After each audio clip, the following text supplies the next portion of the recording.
The sky outside the diner window was steel gray, and the rain tapped a soft rhythm against the glass. Mark sat across from his 6-year-old daughter Lila, who was focused on her pancakes. She was small, with wild curls and big curious eyes. Mark tried to act normal, but his heart was heavy. It had been 5 weeks since Kara, his wife Lila's mother, had left. No note, no explanation. Just gone. He didn't know how to tell Lila the truth, so he smiled through the ache and said, "Eat up, kiddo. We've got a big day ahead." Lila set down her fork and tilted her head. "Daddy, why did Mommy leave us?" The words hit Mark. Like a freight train. He blinked, trying to steady his voice. She needed some time away. It felt like a lie, because it was. The real answer, that Kara had grown distant, frustrated, and eventually detached from their life, was too complicated for a child to hear. Lila stared at him, searching his eyes for something solid.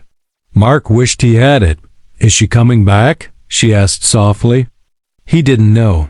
"Maybe," he said, "but we're okay, right?" After breakfast, Mark dropped Lila at school and sat in his truck, gripping the steering wheel. His construction job paid the bills, but barely. The house was quiet now, her toys untouched, the fridge half empty, her perfume still faint on Kara's pillow. They had once dreamed of building a life in that house. He remembered Kara's laughter in the kitchen, dancing barefoot to country. Music, her hand in his. Now all he had were echoes. And a daughter who asked questions he couldn't answer. At work, Mark swung a hammer harder than usual. His coworkers noticed. "You good, man?" they asked. He nodded but said nothing.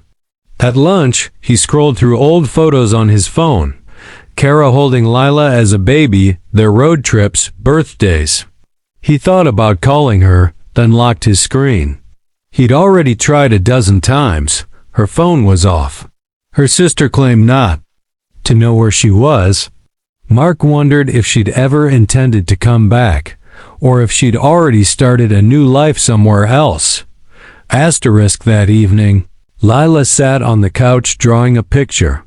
Mark peeked over her shoulder. It was their house and the three of them holding hands. But Mommy was drawn in gray, with dotted lines around her.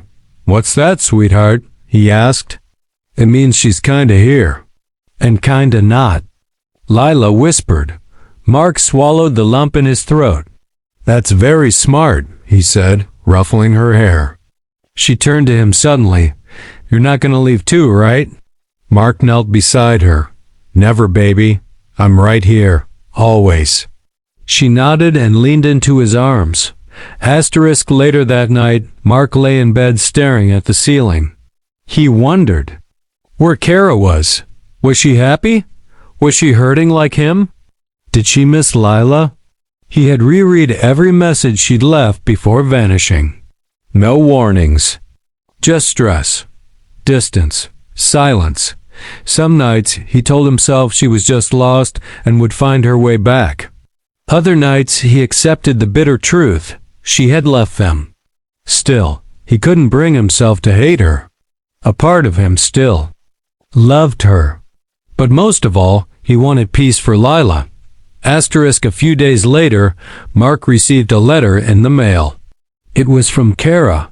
His hands trembled as he opened it. It was short, handwritten, and messy. She said she couldn't handle being a mother anymore, that she felt trapped, that she needed space, that she was sorry but not coming back.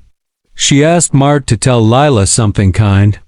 Mark sat on the porch for an hour with the letter in his lap. He didn't cry.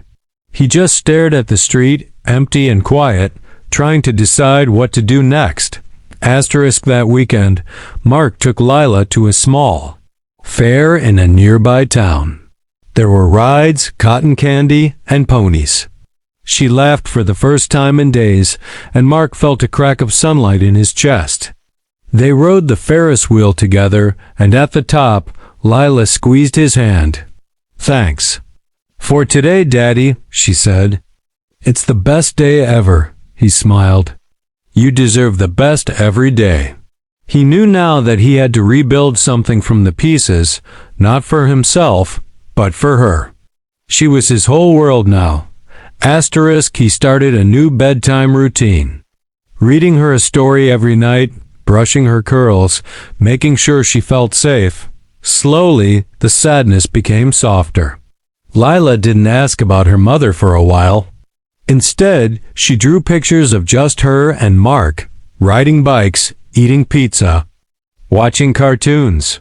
One night, she left a note on his pillow that said, "You are the best daddy. I love you all the way to the moon and back." Mark sat on the edge of his bed, holding the note like it was gold. Months passed. Mark found rhythm in single fatherhood. He packed lunches, attended parent-teacher nights, helped with homework, and even coached Lila's softball team. The pain was still there, tucked in the corners of quiet moments. But he had Lila, and she had him. One afternoon, while folding laundry, Mark found one of Kara's old sweaters. He pressed it to his face, then folded it away in a box. That chapter had closed, not with anger, but with acceptance. And every time Lila smiled, he knew they were writing a new story, one with hope. One spring morning, Lila ran into the kitchen holding a flyer from school. "Daddy, they're having a family day. Can you come?" Mark smiled. "Of course I can." She beamed. "Even if it's just us?" He knelt beside her. "Especially if it's just us." At the event, she introduced him proudly to her friends. "That's my dad," she said. "He does everything."